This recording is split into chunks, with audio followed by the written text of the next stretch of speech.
Mehmana kalkamızın beresi var ki, şon sorak gelin. Ne zaman şunu alın da kalkamılar ravalım gayrat edin.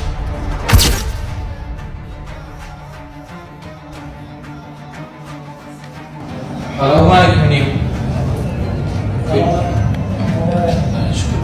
Nemelerni şu merhumun havasalarının oğullarının birini var. Koysam ütüyün. Bana Ramazan yok bak. Hayratlar. Böyle.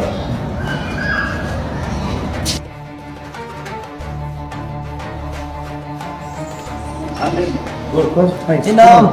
Şunu adam. Selamun aleyküm. Hani merhum. Ahmet Vali Ahmet.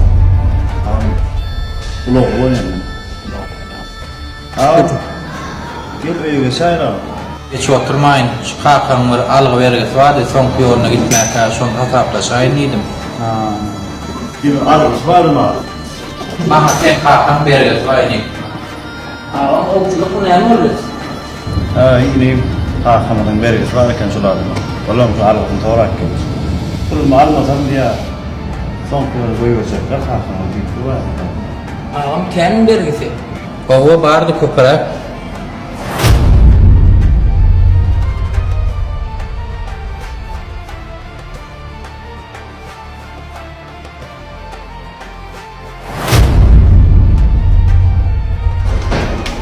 Ne mallı? Ne men kokuy? Böyle mihman kalkamın buna beresi var iken vermesen son kıyonu uğraşacak geldi ya. Nece bergisi var eken? Ken mi? Ayıp etsiz var iken. Bolya şu bergisini men veryen. Ne zaman şunu alın da kalkamılar ravalım gayrat edin. İsteyen ayarlığın.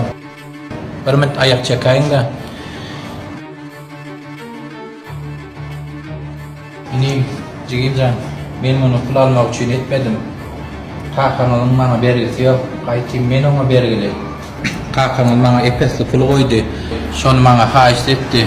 Eğer ben dünyadan ötsem, şon hakiki miras dışarı koşurum dedi. Medoğan, kızıllamız alın. Miraskarlık zat bilen ölçülmeye. Pul hakiki yürekten gerek. Şu yürekten verilen zat esası şu miras dışarı vermem, çağalarını koşurmam. Şu vesiyetine men berca etmek için sizin yanında geldim. Sina bilen geçirdim yönümeyden bu etmem. Radi olun. Neyim?